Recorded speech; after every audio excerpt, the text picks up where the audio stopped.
ijambo ry'ubutumwa bwiza, ariko mbere yuko dutangira ahari twabanza tukivuga tukibwira abadukurikiye kugira ngo nyine tuganire n'abariko batumenye cyangwa se tuziranye cyane rwose. yego rwose. Rero amazina yanjye nitwa Ndorayabo Fideli, nkaba ndi umubwiriza butumwa bwiza isezerano rishya.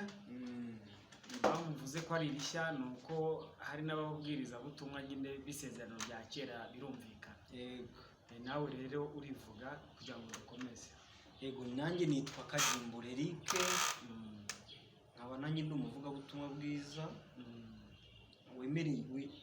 wemerewe no kuvuga ubutumwa bwiza Birumvikana.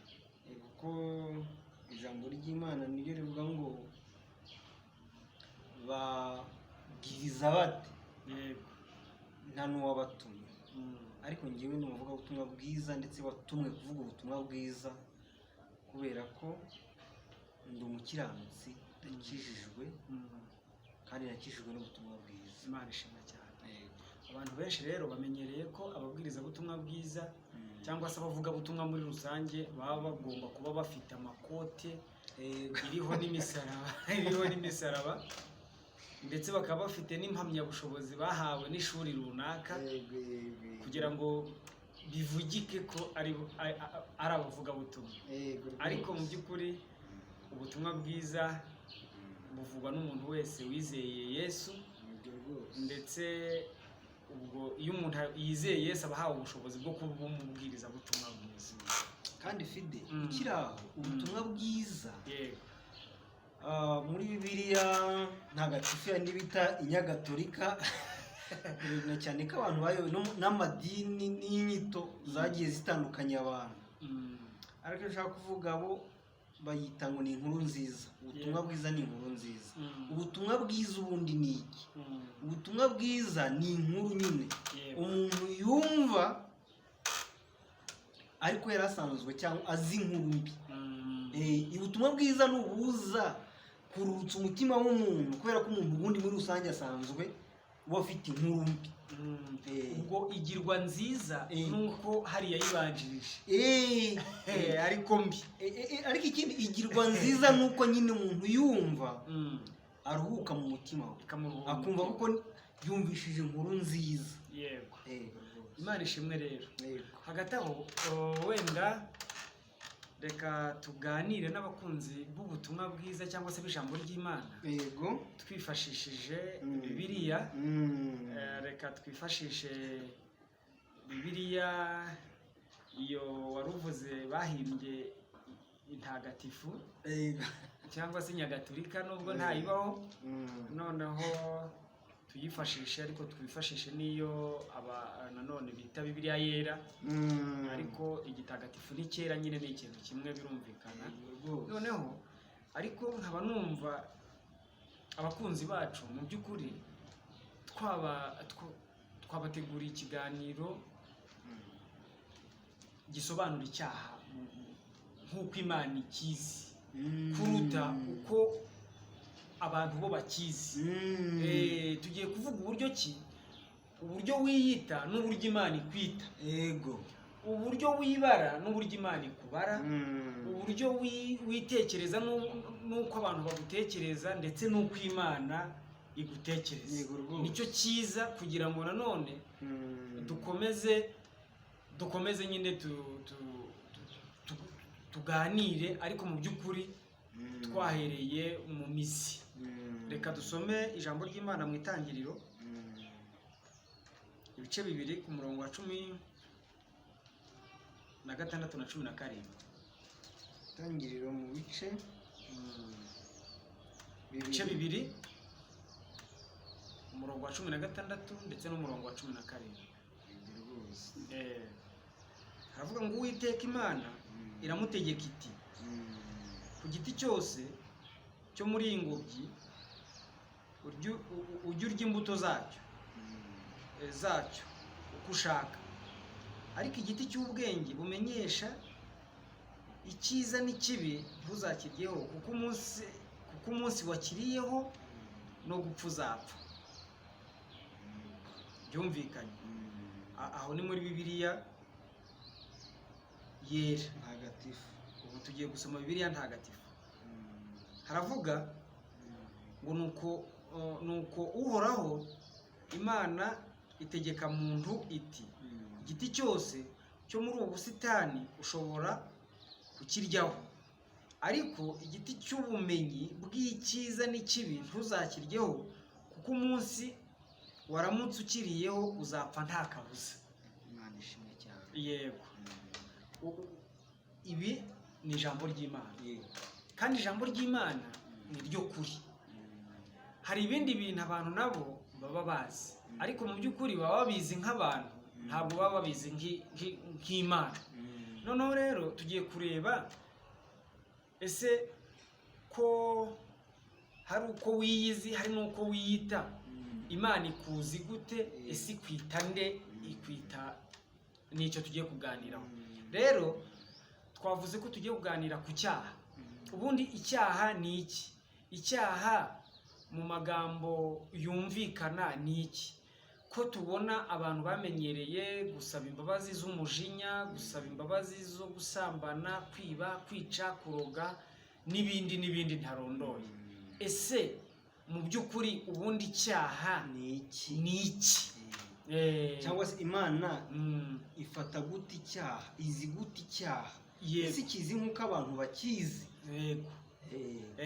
Noneho icyo tubona mu ijambo ry'Imana ndetse tumaze no gusoma, ni uko tubona ko umukurambere wacu Adamu Imana yaremye hari ibyo bavuganye akwiye kwirinda. Muri make icyo Imana yabujije umukurambere wacu Adamu ni ukwirinda gukora icyaha. Sibyo? Ariko icyo cyaha Imana yamubujije kwirinda ni iki? Bibiliya yavuze ngo ni ubumenyi bw'icyiza n'ikibi. Muri make ubwo icyaha ndumva gisobanutse. Ubwo icyaha ni ubumenyi bw'icyiza n'ikibi, kuko nicyo Imana yabujije kandi Fide, Adamu ari mu ngobyi ya Edeni, Imana yaramuremeye bizamutunga. Ntabwo yari azi icyiza n'ikibi. Muri make Adamu ari mu ngobyi ya Edeni nta bwenge yari afite, nta nubwo yari akeneye, ariko ntabwo yari akeneye kumenya ibyiza n'ibibi cyangwa kumenya ibigezweho n'ibitagezweho, na cyane ko ibimutunga byo byari biri mu ngobyi ya Edeni rwose. Ubwo Imana niyo yari ubwenge bwe. Imana yari imubereye bwenge, yari imubereye ubumenyi, yari imubereye byose. Yego. Kubera ko niyo yakeshaga kubaho. Imana ishimwe cyane. Byumvikane rero ko detaye z'ibyo abantu bakora ntabwo ari bwo bunyacyaha bwabo, ahubwo biriya ni imbuto z'icyo bari cyo, kuko icyo Imana yabujije umukurambere wacu Adamu, yaramubwiye ngo igiti cy'ubwenge bumenyesha icyiza n'ikibi ngo ntazakiryeho, kuko ngo umunsi yakiriyeho n'igihembo nacyo kirahari, umukozi wese akwiriye guhembwa. Ubwo umukozi wo kukirya ubwo yagombaga kwakira urupfu rw'iteka, kubera ko Imana yaramubwiye ngo uzapfa nta kabuza, kandi ubwo ari Uwiteka wamubwiye ngo uzapfa, ubwo yanamubwiye urupfu rw'iteka. Ntabwo yari kumubwira urupfu rwo kanya gatoya kandi ari Uhoraho ubivuze. Ubwo yagombaga kumuha urupfu ruhoraho cyangwa se urupfu rw'iteka. Ubwo bikaba bivuze ko umuntu yakiriye nyine, yarakiriye. Icyo tubona muri Bibiliya, yarakiriye, amaze kukirya Imana iramuhana, ishima gusohoza ibyo bumvikanye, kuko yaramubwiye, imubwiye ko nakirya azapfa. Ubwo akiriye mu maso y'Imana yari apfuye nubwo yari ahagaze. Ubwo bishatse kuvuga ko na bugingo n'ubu abantu baba bahagaze ariko baranapfuye mu buryo bw'Imana. Nubwo abantu baba hari uko bitekereza n'uko abandi babazi banabiziranyeho, ariko imbere y'Imana baba bapfuye ku mpamvu z'icyaha bakomora kuri nde? Kuri Adamu, kubera ko nibo abantu twese twakomotseho. Yego. Noneho abantu mwenda tukurikiye iyi video ndetse n'undi uzayikurikira, iki kintu cyumve neza, ni ishingiro ry'ubumenyi bwose. Iyo umenye icyaha ni iki, ese umunyacyaha ninde, uba umenye ikintu gikomeye cyane. Ubyumve neza ikintu ushaka kuvuga. urumva ko rero inkomoko y'ubunyacyaha bwawe, inkomoko ya bya bindi wisangamo ukora ndetse utanakunda, wumva ahantu byaturutse. Kuba wibuza gukora ikibi, yewe ntunagikunda, ndabizi ko wanga no gukora icyaha, ariko kuba ubyisangamo kandi ubyanga, inkomoko ni ku ivuko. Inkomoko ni ugukomoka kuri Adamu. Adamu yasuzuguye Imana, hanyuma yumvira Satani. Yumviye Satani, abakinguriye. Satani yinjira mu mutima we, ariko Imana irasohoka. Ubwo umuntu yakira undi muyobozi. Umva, Adamu umuyobozi we yari Imana. Satani anyuze mu ishusho y'inzoka ataraza kumushuka. Ariko Adamu yumviye Satani anyuze mu ishusho y'inzoka, aba yimuye Imana, umutima uvamo Imana, hanyuma hinjiramo Satani. Ababonye undi muyobozi none. Umuyobozi ariko noneho umukoresha nawe ibyo ashaka n'ibyo adashaka. Yaba abishaka, yaba atabishaka, umuntu yisanga yakoze ibyaha kubera ko umuyobozi we ari we Satani, nta kindi akoresha kubera ko usibye ibyaha. Akoresha ibyaha kuko nyine nawe ni se w'ikinyoma, niko Bibiliya ivuga. Ubwo rero nkunganiye, ubwo umuntu udukurikiye ntuzongere kwirenganya. Ntutekereze ko hari ibyo urugendo urimo wihimbiye rwo kujya mu ijuru. Ntutekereze ko hari ibyo uri gukosora, ahari wenda nibikosoka ariko ahari wenda uzajya wakwemerwa. Ntabwo kwemerwa nk'intungane cyangwa se nk'umuntu w'umukiranutsi bishoboka kuri wowe, kubera ko wavukanye virusi y'icyaha. Nimba nta ruhare wagize mu kwisanga uri umunyabyaha, nta n'uruhare ushobora kugira mu kwikiza, kubera ko wowe wavukanye icyaha ugikomoye kuri Adamu, kubera ko Imana yaremeye abantu bose muri uwo nguwo. Iremye umuntu umwe, yari iremye abantu bose muri rusange, abuzi n'abapfuye ndetse n'abazabaho, bose babereyeho umunsi umwe. Rero nawe wisanzemo. Ubwo kubera ko twari ubuzima bwe turi muri we, acumuye ku Mana, ubwo natwe twari ducumuriye muri we, ku buryo nta Adamu nta wowe ariko nta njyewe, twese twabaye umwuka umwe n'uwa Adamu ndetse ubwo na Shitani, kubera ko ubwo twakiriye ku mwuka wa Shitani ubwo tutumviraga Imana muri icyo gihe muri Edeni. Ubwo bikwiye kumvikana, wowe mu myaka umaze ku isi, ku Mana wari usanzwe uriho. N'iyo Imana ijya kureba nyine ubunyacyaha bwawe, ntireba ishingiye ku gihe wavutse, ahubwo ishingira ku gihe waremewe, kuko waremwe kera, uremewe rimwe na Adamu. Ikindi rero ubunyacyaha umuntu abwumve neza, kuko iyo ubuhushije n'ibindi ntushobora kubimenya cyane. Ntabwo utamenya aho wabereye umunyabyaha, ntiwamenya n'icyakurikira, ntiwamenya n'uburyo waba umukiranutsi. Rero abantu, hari inyigisho ya Satani ajya yigisha abantu anyuriye mu madini, ku buryo agakiza amadini yigisha ko ari ukureka ibyaha, ariko ntibabwire abantu uburyo babaye abanyabyaha. Warabwira umuntu ngo reka ibyaha, ariko mu by'ukuri muramubwira ibintu bidashoboka. We umuntu ni icyaha ubwe. Kumubwira ngo reka icyaha no kubwira ngo ireke cyangwa iyange, ibintu bidashoboka. Ubunyacyaha bw'umuntu ni kavukire. Ntibishoboka ko umuntu yakiranuka, ntibishoboka ko umuntu yareka gukora ibibi. Ubundi ubonye umunyabyaha atari gukora ibyaha, wajya kumuvuza, yaba yarwaye, kuko kamere, amaraso katembera y'umunyabyaha aba ari gukora ibyaha. Kuvuga kwe ni ugukora ibyaha. Ibyiza bye ni ibyaha, n'ibibi bye ni ibyaha. Ikintu ndakigarukaho, kubera iki? Ni byiza by'umuntu ukomoka kuri Adamu nabyo ari ibyaha. Ndagaruka ndi muri Edeni, aho Imana avuga ngo iki giti kimenyekanisha, ngo cyarimo ubwenge bumenyekanisha icyiza n'ikibi, uzakire. Ntiwumva igiti Adamu yariyeho cyatumye Imana imushyira hanze y'ingobyi ya Edeni ngo ni igiti kimenyekanisha icyiza n'ikibi. Ni nayo mpamvu uzasanga nta muntu mubi gusa, ariko nta n'umuntu mwiza gusa, kubera ko Satani ni umuhanga. Umuntu ni imvange, ariko Satani abikorera iki? Satani ngo ajya yihindura nka marayika w'umucyo. Burya Satani agaragaye mu gukora ibibi gusa, abantu bamuvumbura vuba.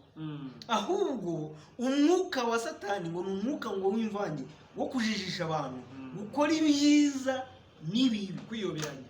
Akabasha gukoresha umuntu ikibi ariko akongera agakoresha undi icyiza, bakavuga turiya muntu wakoze ikibi ni uwa Satani, uriya wakoze icyiza ni uw'Imana.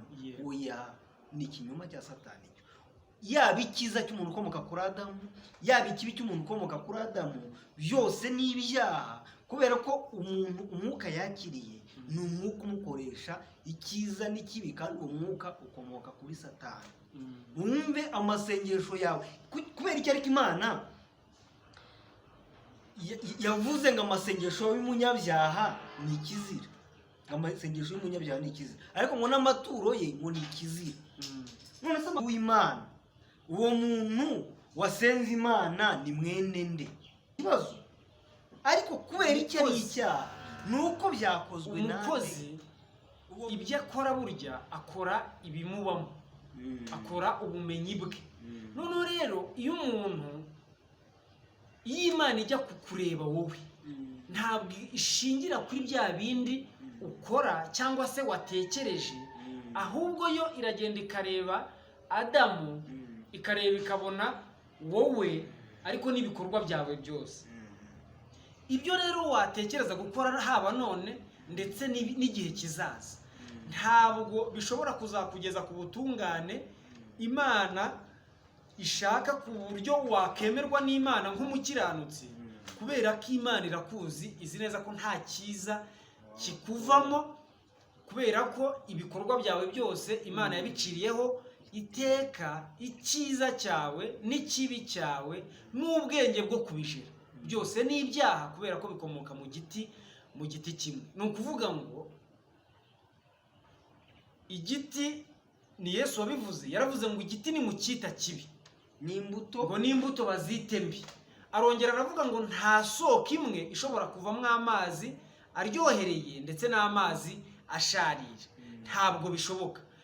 Gutekereza rero ko wowe muri wowe wakishakamo ibyiza Imana yakemera, Imana iramutse yemeye ibyiza byawe, nayo yabiriye imwe muri produit yabujije Adamu, kuko yari isanzwe inabizi ko muri icyo giti ari ibyo bibamo.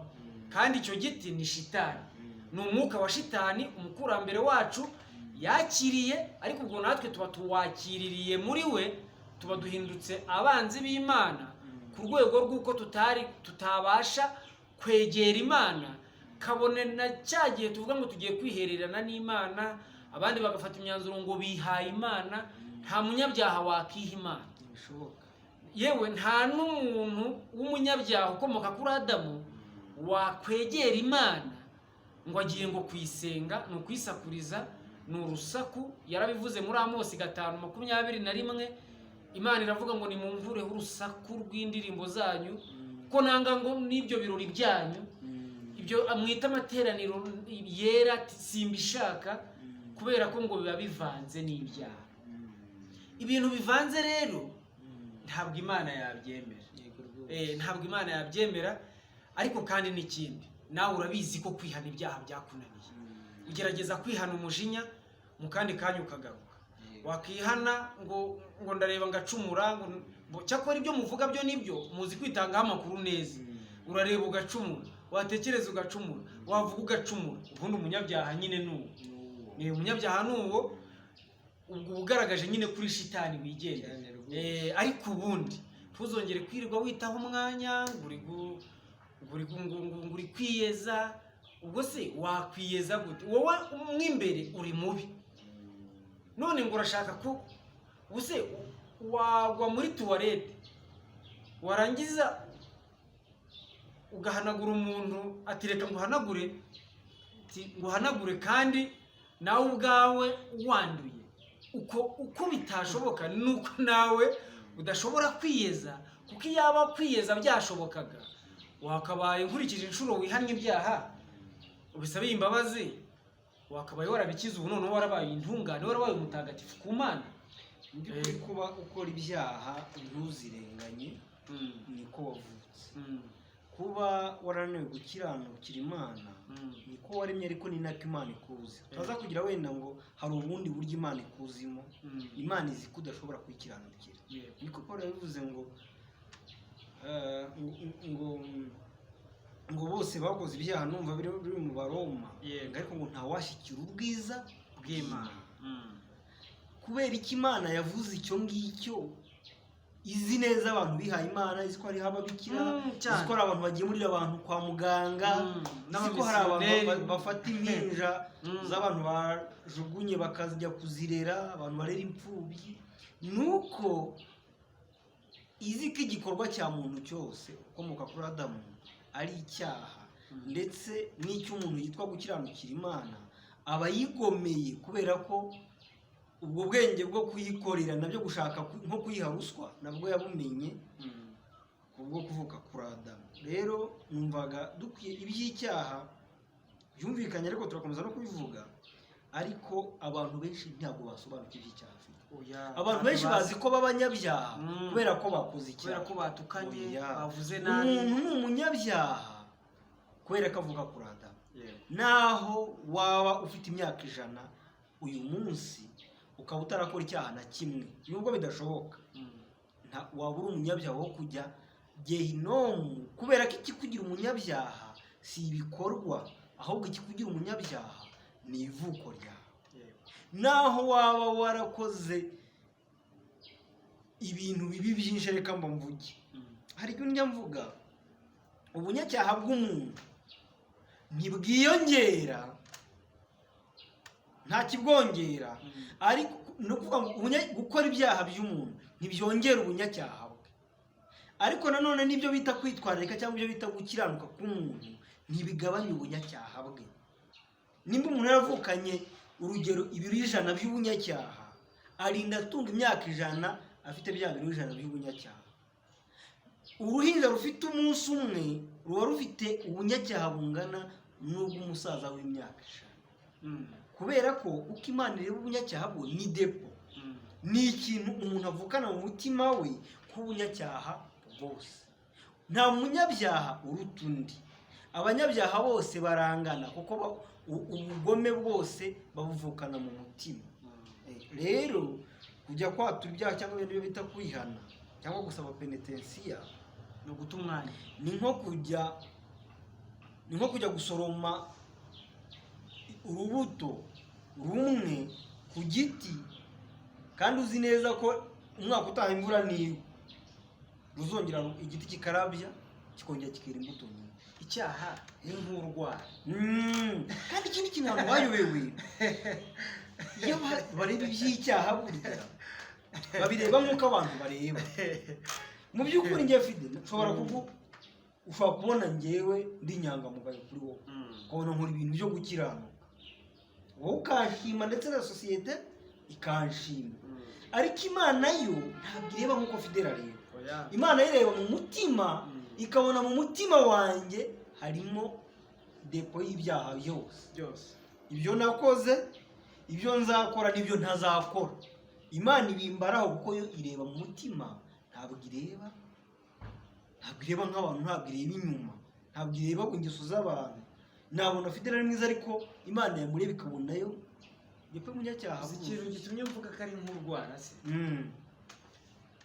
abadukurikiye barabizi cyane, cyangwa umusatsi. Abadukurikiye barabyumva cyane, muri bo ntawe udafite urwara, ariko mu by'ukuri urwara wavukanye si rwo ugifite. Uruca burya runamera, uruca runamera.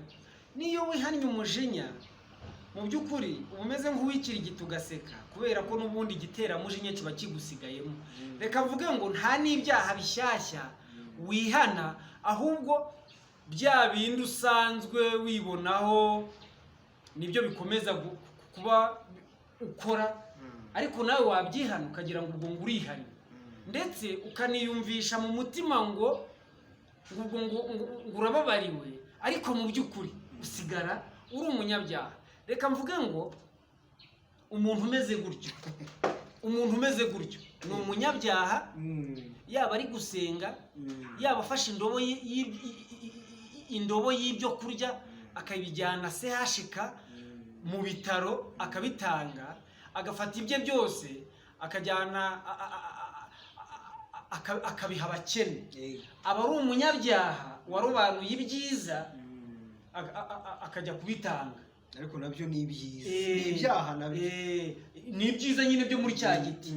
Erega nimvuga ubunyacyaha nkuko twakomeje kubitsindagira, ubunyacyaha bwa muntu ntibushingira ku byo akora, ahubwo ubunyacyaha bwa muntu bushingira kuri kavukire, kuko yavutse ku munyabyaha, ndetse kuvuka ku munyabyaha bikamuha kuba umunyabyaha ariko unabikora. Niyo mpamvu rero burya ureba ukanacumura, nibyo rwose, wavuga ugacumura, wakora ugacumura.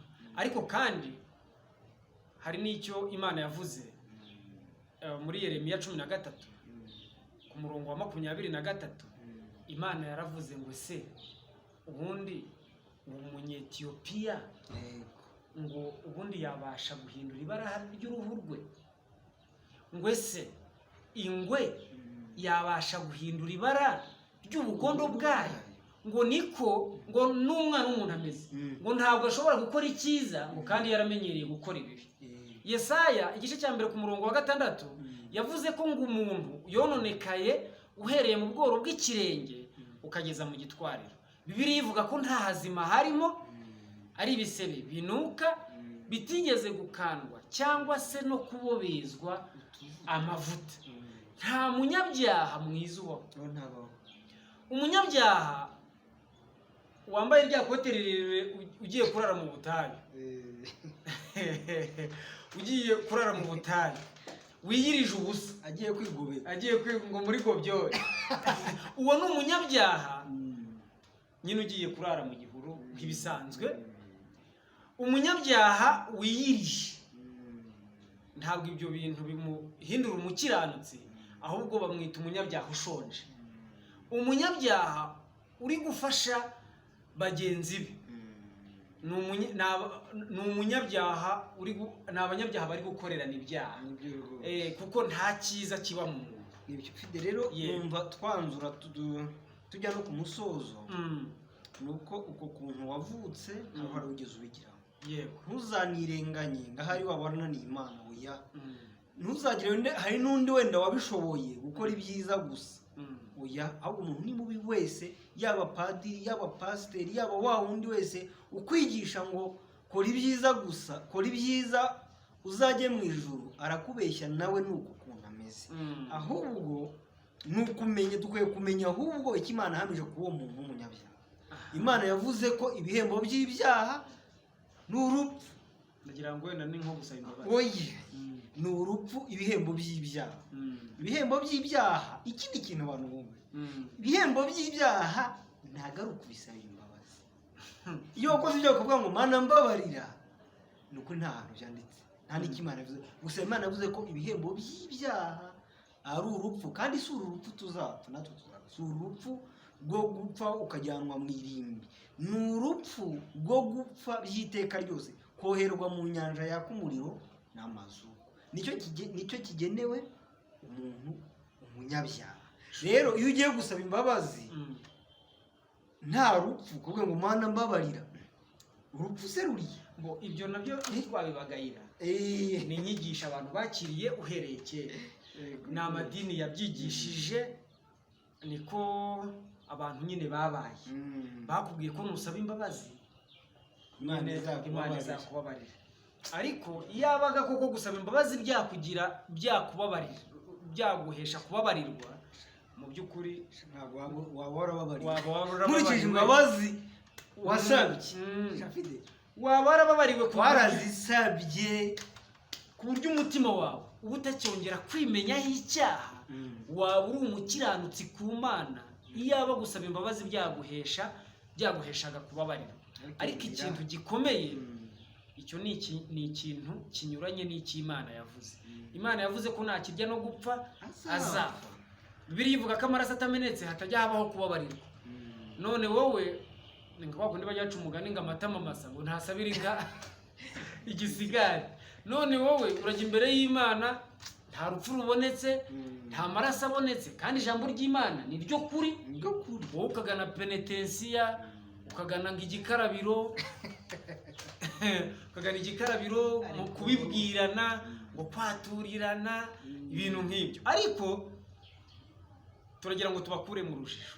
Ikintu cyerekeranye n'icyaha, mwe kongera kwirwa muta umwanya ngo murakirana nacyo, ngo mushaka kukihana. Icyaha ntikihanwa. Ntabwo icyaha wakikiza, kikurusha imbaraga, kigukoresha ibyo cyo gishaka. Ndacyagiye wagambiriye nka Pawulo wigeze abigaruka ari kuvuga ati nanjye ubwanjye kubera icyaha kindusha imbaraga shaka gukora ibintu byiza Imana yashima, ariko kubikora bikaba ntako. Kubera iki? Kubera ko hari mwirindi tegeko muri nge rimpatira gukora ibyo ryo rishaka.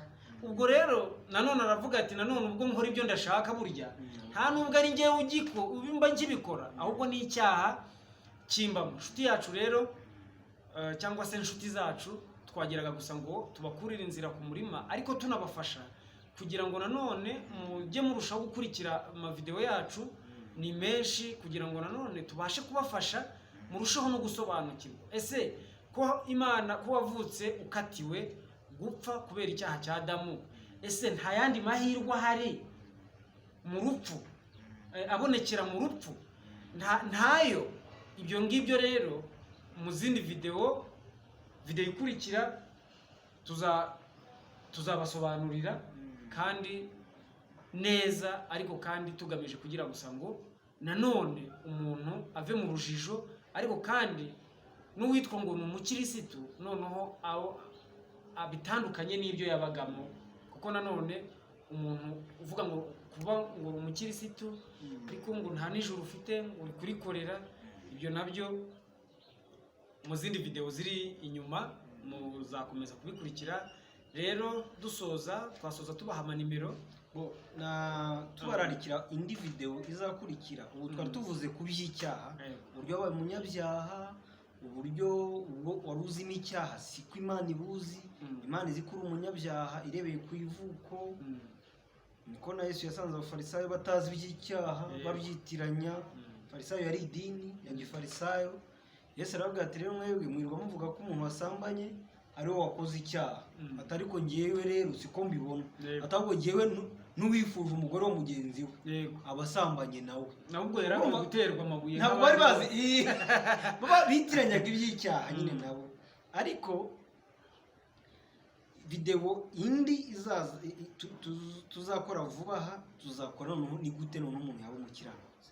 Ko tubonye uburyo umuntu yabaye umunyabyaha, ni gute umuntu noneho wabaye gutyo wangiritse gutyo yaba umukiranutsi akemererwa imbere y'Imana. Kuko twebwe tubabwira, twebwe turi kwabwiza ubutumwa bwiza, turabakiranutsi ku Mana, ndetse turabaziranenge rwose, ku buryo natwe twari abanyabyaha, ariko Imana iza kuduhishura ubunyacyaha bwacu, ariko ntihagarukira aho ngaho, iza no kuduhishurira uburyo twaba abakiranutsi.